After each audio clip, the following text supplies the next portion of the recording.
नमस्कार मित्रों, स्वागत है आपका, जहां हम लाते हैं आपको ऐसी कहानियां जो केवल मनोरंजन नहीं करती बल्कि हमें जीवन की सच्ची शिक्षा भी देती है।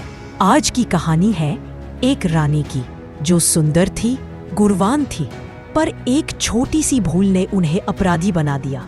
लेकिन वही रानी जब अपने अपराध का प्रायश्चित करती है तो इतिहास में एक मिसाल बन जाती है। आइए सुनते हैं काशी नरेश की रानी की वह प्रेरणात्मक कथा। काशी, वह नगरी जो ज्ञान, संस्कृति और तप की धरती मानी जाती है। काशी नरेश की धर्मपत्नी सुंदरता, बुद्धिमत्ता और कर्तव्य निष्ठा की प्रतीक थी। हर दिन की तरह एक सुबह वह अपनी दासियों के साथ गंगा स्नान के लिए पहुंची। लेकिन वह सुबह कुछ अलग थी। ठंडी हवा चल रही थी और रानी जी को ठंड सहन नहीं हुई, क्योंकि उन्हें इतने ठंड में स्नान का अभ्यास नहीं था। वह कांपने लगी।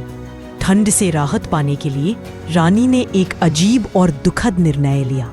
उन्होंने गंगा घाट पर बनी गरीबों की झोपड़ियों को जलवा दिया ताकि आग ताप कर वे खुद और उनकी दासियां गर्मी पा सके। यह खबर जल्द ही महल तक पहुंच गई। जब काशी नरेश को यह सूचना मिली तो वे बहुत आहत हुए। उन्होंने रानी को दरबार में अपराधी की तरह बुलाया।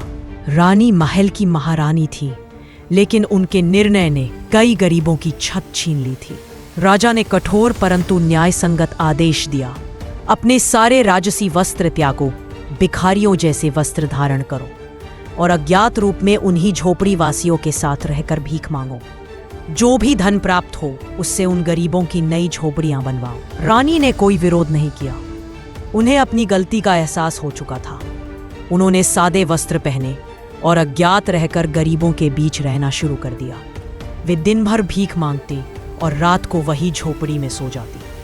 कई दिन ऐसे ही बीते। धीरे धीरे उन्होंने जितना धन इकट्ठा किया उससे नई झोपड़ियां बनवाना शुरू कर दिया।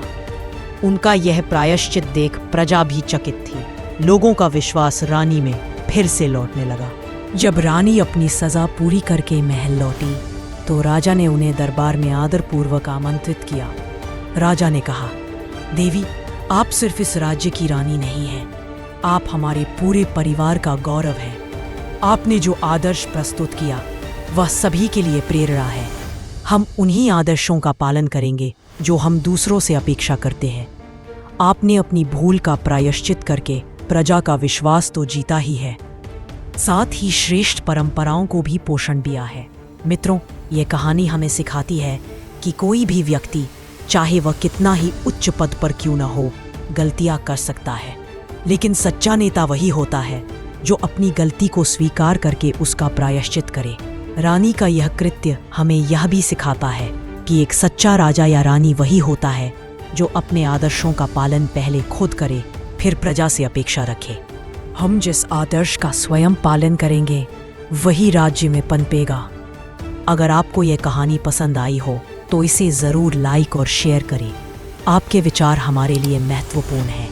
कृपया कमेंट में बताएं कि आपको इस कहानी से क्या सीख मिली, और ऐसी ही और भी प्रेरणादायक कहानियों के लिए चैनल को सब्सक्राइब करें।